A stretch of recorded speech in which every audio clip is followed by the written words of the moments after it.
Comeback for Vasilev and Lukic! A banger of a strike for Jovan Lukic's first MLS goal! It's fallen out to Westfield! Oh, wow! He's nearly taken the roof of the net off! Philadelphia pounce again! Who gets his goal on his Union debut? The record signing! Off and running in his first appearance for the club!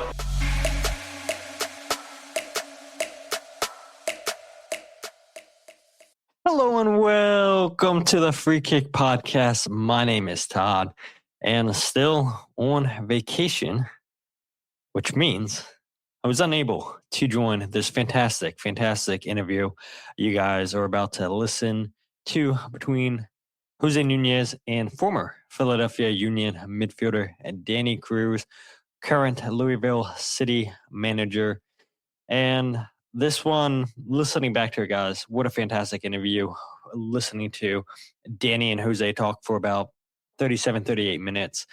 I think that what's so interesting about this Union fan base is, or maybe I should say, people that listen to this podcast, and yes, it does have to do with this fan base, is there seems to be a mixture of a lot of newer fans getting into the Union, I would say, in the last 5 to 6 years when this team started going to the playoffs, winning playoff games, going to the Eastern Conference Finals, to the MLS Cup. And then you have this fan base that's been around since the beginning, since the dark days. And so I think this interview touches on a lot of great topics with Danny's time in Philadelphia, what he saw from Sébastien, Andre Blake, being surrounded by up-and-coming coaches like a Brenden Burke, a BJ Callaghan, a Jim Curtin, a young Jim Curtin, and just kind of what those guys have meant in his career, and looking at how things have been the last couple seasons for Danny and Louisville, one of the powerhouses in USL, I would say. And so I think, a lot of the newer fans in the Union sphere are really going to get an insight on how things were back in the day. And I think for the older fan base, I think this is going to be a strong appreciation to, the dark days, but I would say a fan favorite for a lot of the fan base, a player that Danny said it himself wasn't maybe the most technical, but he was always going to work super hard. He was always going to play defensively sound for the team, always giving 100%. And I think that is what this fan base appreciated about Danny Cruz. So enjoy these 38 minutes between Danny and José, and we'll be back in the outro. Danny, such a wonderful opportunity here. I must admit, I wasn't expecting such a quick response from the media team to get a hold of you, though it's much appreciated, as I actually sent the email while I was in an airplane going from San Francisco to Seattle on a work trip. And even within that time, it was a pretty quick turnaround. So I appreciate you sharing some time. I know you're busy. How are you doing? How are things looking in terms of the upcoming season? Yeah, doing well, and media team does a great job with us, so they put us in a good spot. No, we're doing well. We got started here. The weather's been a little bit insane, that's for sure, but we're getting through that. We're going to be out of here right before probably 15 inches of snow comes in, so we're gonna make sure that we get into a little bit of a warmer weather. No, that's awesome. I'm glad to hear it, and I must admit, just from the rip, what an exciting slate of preseason matches. I had sort of heard through the grapevine what you guys were thinking, and then to ultimately see it officially was great, because I don't know that, and you can correct me if I'm wrong, but it doesn't feel like USL teams, or not many of them, go ahead and challenge some of the big boys per se when it comes to preseason within the MLS circuit, though I think that's becoming more common. Just great that you're putting some of these guys just up against what is technically the higher end of the pyramid with Seattle, as example.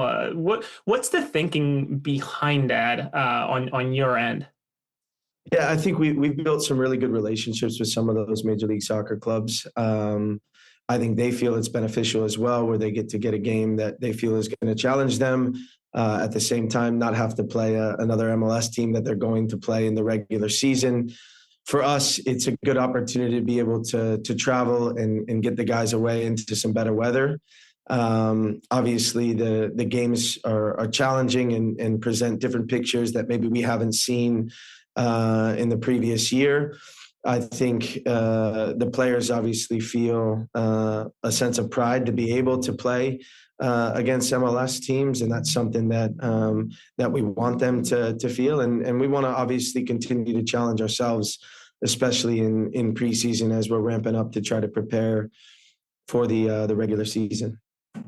Yeah, and to me, that's exciting. Hopefully, I don't know if that's something that is shared now or going to be shared at some point. I don't need an answer, but I'm hoping that there's a way to watch some of these games. I know that most of them tend to be closed door, but I am actually so intrigued about the roster that you're building, despite some of the pieces that have obviously left. But even the pieces that you brought in just sort of excite me. So I hope that there is a way to tune in and watch.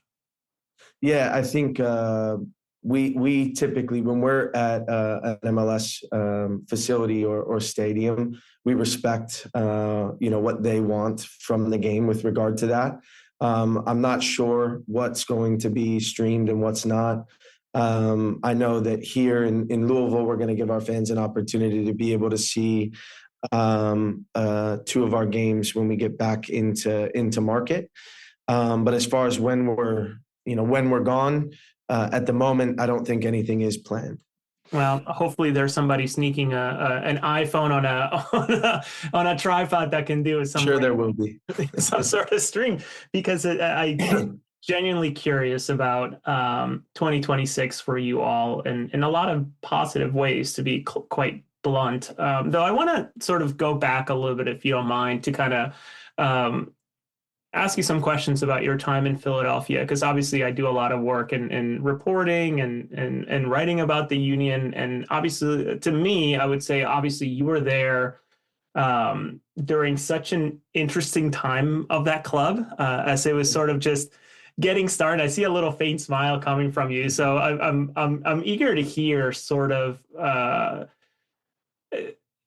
your thoughts on that early stage of an MLS club. Obviously, you spent time with Houston, you spent time all across the globe, but to be part of some of those early stages of MLS, or I should say stage of a club within MLS, what was that like for you? Yeah. Well, first, I would say I loved Philly when I was there. I really felt connected to the city because of the type of people that obviously live there. I looked at it as a blue-collar, hardworking city with blue-collar, hardworking people. With regard to the Union in itself, for me, it was an honor to be able to spend as much time there as I did. I think that, at that time in MLS, the standard was certainly different than it is now in MLS. I was fortunate to make a living on my work rate and my ability to cover ground and the no fear, but I wasn't somebody that had immense technical quality or, was I would say, going to change the game with the ball at their feet. But every manager, I think, knew that I would do the defensive work that comes with playing out wide. The club in itself, man, the growth has been amazing to watch from afar. There are still people employed by the club that were there when I was there that I still have relationships with. I have so much respect for what they have been able to do. It's been amazing to also see the development from afar, obviously. Both when you look at around the stadium, when you look at the training ground, I'm going to assume, I don't know if this is true still, but that YSC plays a role in that as well from a youth development standpoint. It was the same when I was there, but things have definitely come a long way. We were driving to Westchester to a small field from the stadium back when I was there, and now it's right there for you. So nothing but positive things to say about the club from my time there. I was fortunate to be able to spend as much time there, and as happens in football, the next opportunity comes and you try to take it. between you and Chaco Maidana and Vincent Nogueira, you guys covered a hell of a lot of ground. That's for sure. I don't know if this is true, but I just remember hearing and obviously seeing it too. So like Chaco was just eating ground like it was no one's business with the way that he would move around. And I'm sure it was probably such a benefit in terms of the playing style. I just wish it would have lasted longer. Same with Vincent in terms of sort of his departure there, halfway through that one season. Yeah, very good players, very good people. Vincent was super soft-spoken. Chaco was he was a character in himself, but didn't speak a ton of English at the time. But a great human being, both really kind and both really good soccer players as well, in their own ways. So I guess this is a follow-up in a way, in terms of two players that I would say maybe you're honored or certainly appreciate sharing the field. I reckon you probably appreciate sharing the field with anybody, obviously being there for the same mission of winning a cup or winning something, period. But when you were there, did you sense that Sébastien and Andre would go on to have the careers that they have? And the reason I bring them up is obviously Sébastien already printed into the Ring of Honor, obviously speaking into the microphone, did incredible things on the field and certainly off the field. So eager to hear about your thoughts on Sébastien. But then on Andre, when he came into the league, he was just a kid, and to see sort of the longevity that he's had and shown within Philadelphia, did you have or see any signs that he would have the career and sort of the path that he has had? And obviously, as I understand it, many opportunities to have gone abroad, but chose to stay in Philadelphia. Did you sense that he was going to have the career that he had? Yeah, I don't think I would say I knew how it would end up for sure. But the one thing when he came in, he was really special with regard to shot stopping. I mean, really, really special. You look at small-sided games and he was saving everything, even as a young kid. I think when you look at the work that he has put in, when you look at from afar, again, what I perceive to be his leadership within the group, when you look at the fact that he has chosen to stay at a club as long as he has, I think it's a testament to his character. I also feel it's a testament to the club as well as the city, right? Because ultimately, if a player wasn't feeling comfortable or making it or feel like home for him, more often than not, when someone has the quality that he has, you go somewhere else. So, I think there are a lot of moving pieces to that, but I'm not surprised that he is where he is today, for sure, because of the qualities that you could see when he was younger. When you look at Seba, obviously should be in the Ring of Honor. He was somebody that could run all day, that's for sure, but he had a lot of quality in front of goal as well. A lot of experience, and it's awesome to be able to see him continuing doing what he's doing now. I think this question will probably ring close to home, A, because you experienced it, but B, you've sort of become, I guess, more and more of a keystone within Louisville. And I'm intrigued. During your time in Philly, that one season specifically, you went through 3 different managers, if I recall correctly, right? With Peter and then Hackworth and then Jim. I think it was just like a quick, or was it over 2 seasons? I can't recall. It was just Hack and Jim. Okay, so let me ask you this. How difficult is it for a player to deal with that type of change within a season? Because, we in the press sort of just say, okay, there's a new phase coming in. Let's see how it goes. But I don't think that those watching and those reading and listening, et cetera, really grasp how difficult I think that can be for a player. Yeah, I think when you look at coaching changes in any organization, it has different effects on different players, right? I think for one, it certainly puts an opportunity in front of everybody to go, okay, it's a clean slate. Let me try to prove I should be doing X, Y, or Z. There's the emotional part of it as well, right? You have connection, you build meaningful relationships, and then all of a sudden someone is gone. At the same time, though, in our industry, in this sport, it can happen at any time, right? And as a player, you don't have a choice but to make sure that the next day you go on the field and you give everything that you can. We talk a lot about there's things that players can control and there's things that they can't control, right?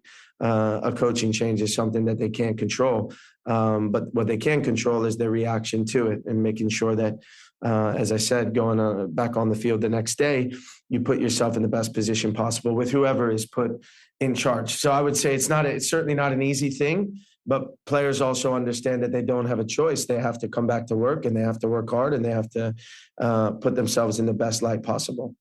Do you believe that the new manager bounce is real? I think just in general, you mean? Yeah, in general. Yeah, I think it can have. I think it can have a short-term positive effect. I also have seen it have a long-term positive effect. Got it. Yeah. One thing is for sure, the next game is going to look different than it did the game before. That's for sure. No, and I appreciate that. And thank you for hearing me because, I hear about this certainly and maybe more volatile leagues, I would say, obviously the England's and I guess Europe as a whole, right? You sort of see these managers be treated like, I don't know, disposable assets, which I guess everything is a business anyways. But, I think of some of these European teams that sometimes go through 2 to 3 managers in a 2-year span. And ultimately, there's no backbone or consistency in the way that things go. And you have players that are there for goodness. I mean, I think of imagine an Erling Haaland having a 10-year deal and suddenly he's going through 3 or 4 managers in that span. That's sort of an incredible thing. So I appreciate you sort of just sharing that. While you were in Philadelphia as well, you got to work, witness, get to know some coaches that have just become household names per se in terms of a BJ Callaghan. I'm just looking at Mike Sorber, Brenden Burke, Rob Bertugian as well. Have any of these guys influenced you both in, I guess, both ways as a player while you were there or a playing period and now as a coach? Yeah, I think, well, first, when you look at BJ and what he's done and where he's at now, it's impressive to see obviously the growth and that was, man, what was that? That was a while. Yeah, that was a long time ago, but still have been fortunate enough to be able to speak with him. I've over time spoken with Rob. Obviously, I see Brenden at least twice a year now. And then with Jim, when I look at how Jim managed people, and I guess, that's where I would go back to. You asked about from an influence standpoint. When I look at how he managed people, look, Jim ultimately was the one that had to call me to tell me that I wasn't coming back to Philadelphia, right? And for a lot of players, that can leave a bad taste in your mouth on the individual. But because of who he was as a person and how he managed, for me, I have nothing but good things to say about him, and he had to make a decision and I wasn't involved in the plans and that's okay, so really from him, and he was a young coach at that time too, you learn a lot about how you want to manage people. I think Brenden has obviously turned out to do some great things with the different places that he's been. I've had great conversations with him tactically, with individuals as well, about management. So for all those guys, it's amazing to see where they are. Rob has obviously done a great job where he is. It's amazing to see where everybody is. And when I look at my time there, I can honestly say I wouldn't have one bad thing to say about any of them. I must admit, you and Brenden, I'm shocked, genuinely shocked that not that it's a necessary step, but a step hasn't happened in terms of being within MLS or not. Again, I'm not diminishing the role of Louisville City. Of course, it's an incredible club and everything you've done and the club has done over the years, but not sure that I need an answer or reaction, but I'm just so intrigued that, you guys have found it as a home within USL and sort of, built on what's going on there. Yeah, I think opportunities are going to come and have come before us. But at the end of the day, I do think it's important that you enjoy the people that you're working with. I'm fortunate to work at a club like this that operates at a high level with good people. And like anything, you want to push and you want to try to be the best you can be in whatever your role and your responsibility is. But when I look at my time here in Louisville, it really has been a joy to be able to work with who I work with and for who I work for.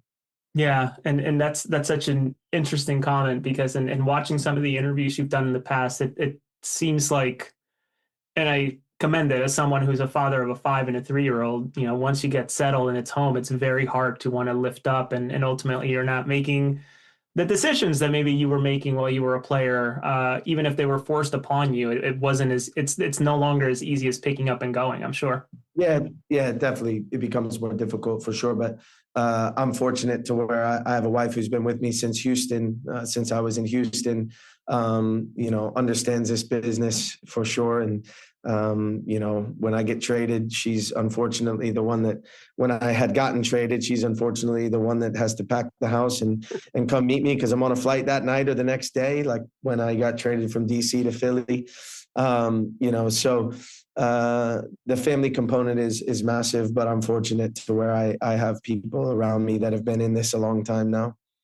I'm really intrigued too, as maybe I turn the wheels more towards the USL conversation, because I've come to appreciate the hell out of the league in terms of what it does at different levels. And I'll be super transparent. I was in awe, going out to Westchester to watch the Predators against the Ocean City Nor'easters. And there was this gigantic blonde man who was playing, center back. And someone was like, the hell is this guy doing here, right? And of course, it's Josh fucking Jones. And I'm thinking to myself, okay, this, I'm not a scout, but I can certainly tell that this kid doesn't belong here in the way that he's playing. I'm intrigued to hear your thoughts in terms of sort of the status of the soccer pyramid in terms of the addition of MLS Next Pro into it all and how that may have hurt or may have helped the growth of USL and or additionally, I should say, I know I'm layering a lot of questions, so forgive me, but sort of this whole regional rights nonsense, I find it to be nonsense, where you see players who get drafted and ultimately, their rights hoarded by some of these MLS teams. And I appreciate that players are sort of saying, no, I will not take an MLS Next Pro contract. I'd rather challenge myself at USL. I guess just what are your thoughts in terms of, the introduction of this, I guess, league intermediary, which is really a U23 league? Yeah, I think it's an interesting dynamic, right? I mean, ultimately, I look at it as it's more opportunities for players to play at a higher level than maybe they were playing at before. It's really difficult for me to compare the two leagues in that I'm not really in that league, right? I scout it for players for sure. For players that maybe we don't feel from the outside that they're going to get a first team opportunity, or you can look at their age and go, yeah, unlikely to be getting a first team opportunity in MLS. But when you look at the growth of the USL, my opinion is it's a top league for players to come into to play at a high level. That's going to push them to certainly try to be better every single day. It's going to challenge them from a travel perspective, from a field perspective, from an environment perspective. And at the same time, the league provides opportunity for players to showcase themselves for for, someone to either purchase or someone that's interested in them. When I look at the MLS Next Pro level, I think each team is doing it very differently, right? You have some teams that are utilizing it for their 16, 17, 18-year-olds. You have some teams that are putting, a 24, 25-year-old with those 16, 17, 18-year-olds. Then you have some teams that are have said, look, this is just going to be for our academy players and our first team players that need minutes to supplement their minutes. It's a different model, obviously, than what we're doing at the USL. For us, it's about winning a championship. I'm assuming it's a different model because I'm looking from the outside again. I'm not saying that those teams don't want to win. I'm sure they want to win. But I think what they prioritize is probably a little bit different than what we prioritize. It was really interesting to, I guess, your counterpart now, interviewing Marlon LeBlanc when he was at Union 2, and sort of the difficulties of the push and pull of a system and a model like Philadelphia, right? And I think they're one of the models that, I don't know if they qualify as an oddball, but much like what you described, right? This is a path for our 18, 19-year-olds that are too good to be playing U22 to need a different level than that. But then sprinkle in some players that have no business being there, right? In terms of needing minutes. But Marlon, I remember him saying the push and the pull of his desire to want to win and every single match they go and do their best, et cetera. And of course, that's not lost on any one professional, but also the pool of, this week or today, you're not going to get these 3 players because they're actually traveling with the first team. And then you throw everything up in the air when it comes to game planning. So I'm guessing the difficulties there are just massive.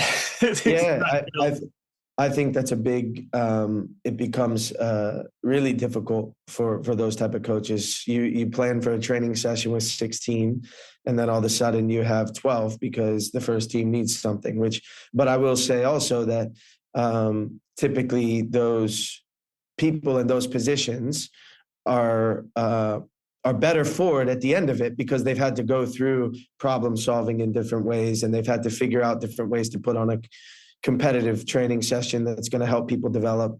And so it brings different challenges. We all have challenges. That brings different challenges for sure. But that is the positive in our environment is I know who I'm going to have every day. I know what my roster looks like. And I'm not going to have to worry that at 7 a.m, I'm going to have to make an entire change to a training session. What I've really come to appreciate about Louisville City in terms of learning more about the club, obviously watching it, following, et cetera, is the growing importance of building through the academy in terms of, Jogo, and I can just go on and name countless players, right, that have worked their way up. Would love to hear from you about the added component of development and recruitment when it comes to USL League 2. How is that going to help? How do you plan on leveraging it? Yeah, so here at our club, we've already started with regard to identifying players that we feel would be a good fit for USL League 2. We have a coaching staff in place for that as well.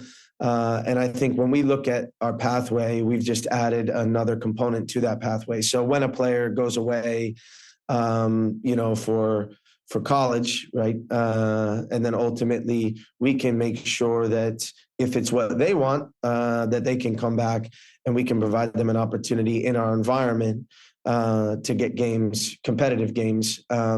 So we look at USL League 2 as just another pillar in our pathway to help prepare and identify talent that we believe has the opportunity to contribute at a first team level at some point down the line. Yeah, and I think that's a golden opportunity, right? Because it's sort of feels like another way to spell out what Philadelphia has done, right? And in terms of how much weight the Grahams and everybody involved have put into what was YSC, now the Academy. If Danny, I don't know when's the last time you were in the city, Philadelphia or Chester specifically, but some of these facilities are just incredible that have sprung up over the past year or two. It's unbelievable to see what they're building and sort of, really leaning their shoulder into giving young men the pathway in front of them and keeping it all in house to then ultimately, 95% of clubs in the country and the world are selling clubs, and the union they're not exempt to that. And Louisville City is obviously not exempt to that either. It's amazing to watch. But what I want to ask you next is, obviously you were a fierce competitor and continue to be one on the sidelines, but I'd love to hear sort of how much coaching and being from the sidelines, navigating from the sidelines has changed you as a person versus what you were within, the field. Yeah, I think I'm still pretty similar. Wear my heart on my sleeve. You'll know how I'm feeling for sure. I think that when you look at the transition from playing to coaching, it's obviously a lot different, because when you're on the sideline, you also have to make decisions in moments that you feel are going to give you the best chance to get the result. You're also managing people, right? And you're trying to get the best out of those people.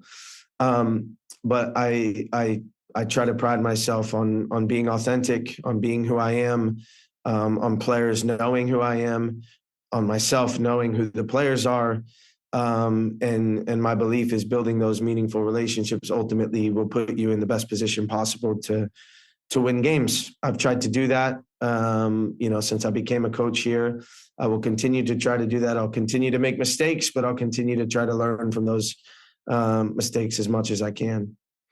In talking about that, I was watching an interview that I think you did 2 years ago or whatever it was with WDRB News. And you sort of had talked about, one thing you wanted to work on was to sort of not dwell too much on the lows and also not bask too much on the highs in terms of, a coaching season. How is that going? And how are you practicing that nowadays? Because obviously 2025 was an incredible season for you guys. And I was doing a lot better at that until 2025 playoffs. I think the biggest thing it comes from is the responsibility that we all feel to the club and to the community.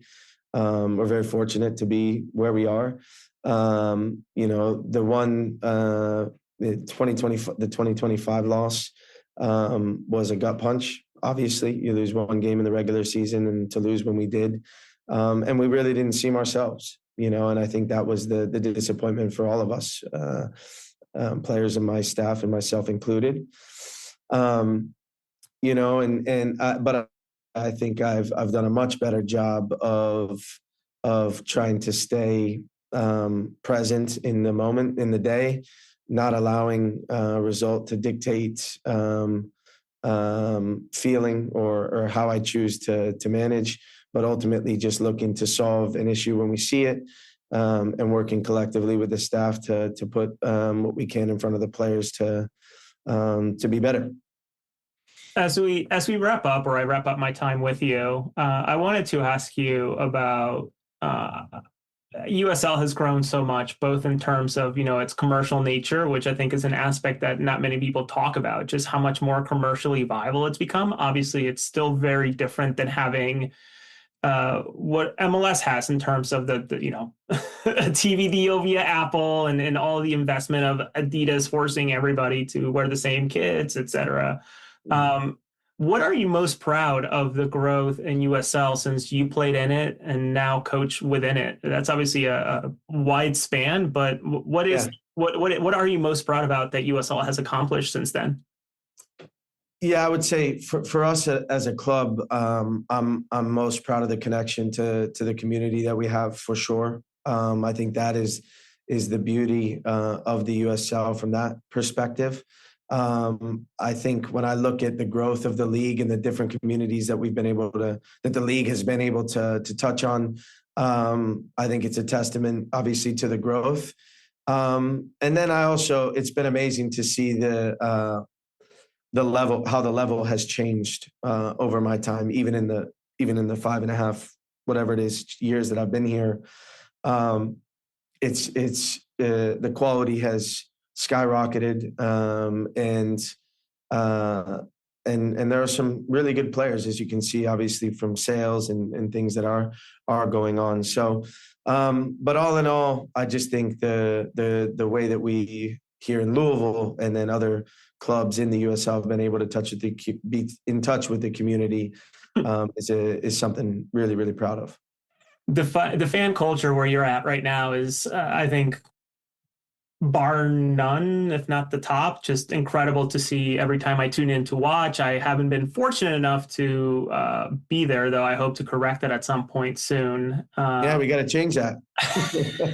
Well, it sounds like, and I don't know what it is. I'd be intrigued to hear from you. Obviously, with Lexington coming in, and what's making Kentucky such a soccer-rich area, or is it just that the opportunities are popping up where it can be expressed? I think of the amount of great soccer and great development that there is in North Carolina, and some of these teams are finally, tackling it on. I think of, obviously Williams obviously came out of UNC, and a slew of other players. But what is it about Kentucky right now that is just flourishing finally?